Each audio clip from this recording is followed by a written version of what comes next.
Okay, let's dive right in.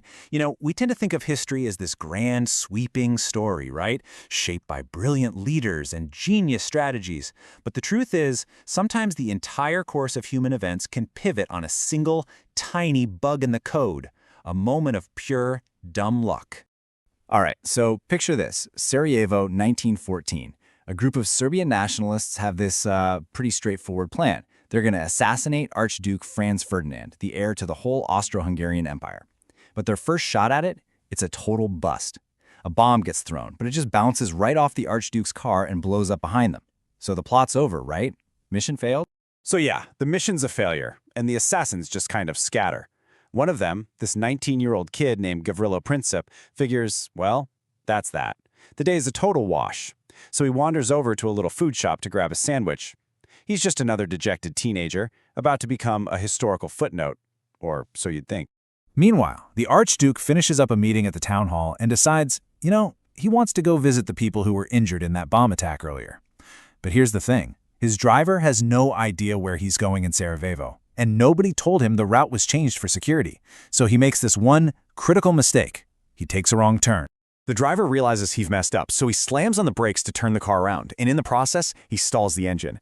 The car just lurches to a dead stop, right there, directly in front of the food shop. And who's standing there, sandwich in hand? Gavrilo Princip, staring at the one target he was absolutely sure had gotten away. I mean, you can't make this stuff up. Princip couldn't believe his luck. He just steps forward, pulls out his gun, and fires 2 shots. In that one single accidental wrong turn, a driver getting lost for a second, kicked off this catastrophic chain reaction that spiraled into World War I, a conflict that would end up claiming over 20 million lives. But what happens when the glitch isn't just a random accident? What if it's a fatal flaw that's baked right into the plan from the very beginning? Let's look at a few times when the problem wasn't bad luck, but just a really, really bad idea. This is a perfect example of good intentions gone horribly wrong. In the 1950s, Mao's China launched what they called the Four Pests campaign, and the logic on paper seemed simple enough. Sparrows eat grain. So, if we kill all the sparrows, we'll have more food for people. Makes sense, right? Well, the tragic result was that with their main predator gone, locust populations just exploded, and they devoured crops on a scale the sparrows never could have. This seemingly logical plan ended up contributing to the Great Chinese Famine, a disaster that killed tens of millions of people. After the absolute horror of World War I, France had one goal: never, ever be invaded by Germany again. So they poured a fortune into building the Maginot Line. I mean, this thing was a marvel of engineering. Underground bunkers, fortresses, you name it. But they made one huge, fatal assumption. They decided the dense Ardennes forest on the border was completely impassable for a modern army. So what happened in 1940? The German army didn't even try to attack the line. They just went around it. They drove their tanks and marched their soldiers straight through that impassable forest, completely bypassing France's billion-franc investment and making the whole thing utterly useless. The glitch wasn't in the wall, it was in their thinking. So, okay, bad plans, bad luck, that's one thing. But sometimes the system doesn't fail because of a logistical error. It fails because of a social one. The most devastating glitches can be the ones that exploit our very human instinct to believe what people tell us, especially people we think are on our side. Which brings us to our next section, the trust glitch. Let's see how easily entire empires can be put at risk when trust, our most basic human instinct, is put in the wrong hands, turning a nation's strength into its greatest weakness. I mean, this is basically a masterclass in social engineering. Back in the 8th century, the Bulgarian ruler Telerig knew his court was crawling with Byzantine spies. So what does he do? He sends a message to the enemy emperor, Constantine V, pretending he's going to defect. He just needs one little thing: the names of all of Constantine's spies in his court so he can protect them. The emperor, completely overconfident, falls for it hook, line, and sinker. He sends the list, and Telerig promptly executes every single one of them. The entire spy network, gone, in one move. And it happened to the Romans too. In 9 AD, a Roman general named Varus put his complete trust in this guy, Arminius, a decorated officer who was born Germanic but trained in Rome. Well, Arminius used that trust to lead 3 entire Roman legions. We're talking nearly 20,000 soldiers into a perfectly planned ambush in the Teutoburg forest. The loss was so devastating it just permanently stopped Rome's expansion into Germany. Period. So we've seen glitches caused by human error. Bad luck, bad plans, bad judgment. But what if the glitch isn't human at all? What if sometimes reality itself just seems to glitch, producing patterns and coincidences that are so strange they defy any rational explanation?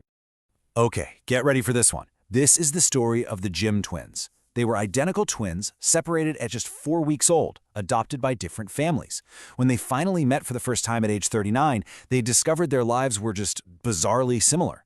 Look at this list. They both married a woman named Linda, divorced her, then married a woman named Betty.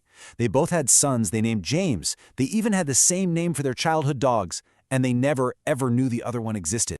But this story might be even stranger.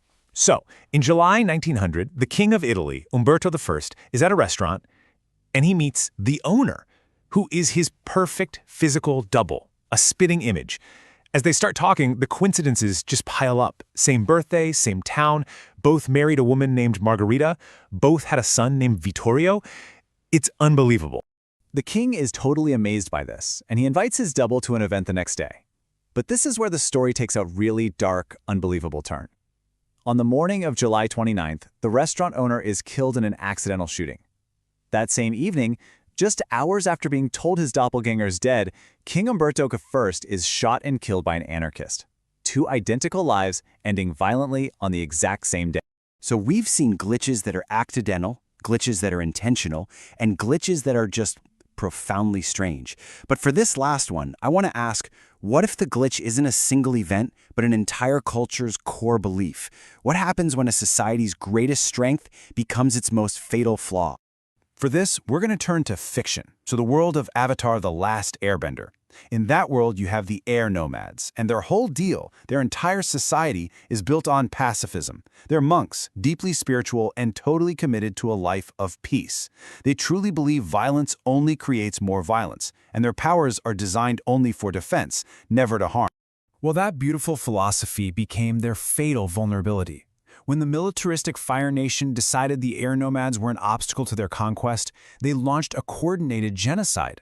And the air nomads were completely unprepared for an enemy that did not share their values at all. Their refusal to kill, even to save their own lives, meant they stood no chance against an army that had no problem with it. Their greatest virtue was the very thing that led to their total annihilation. So from a stalled car in Sarajevo, to misplaced trust in a friend, to a philosophy of peace in a world of war, history shows us again and again that our world often pivots on the smallest of glitches. It really makes you stop and think, doesn't it? What small, seemingly insignificant thing happening right now, what wrong turn, what flawed assumption, will be the one that ends up defining the world tomorrow?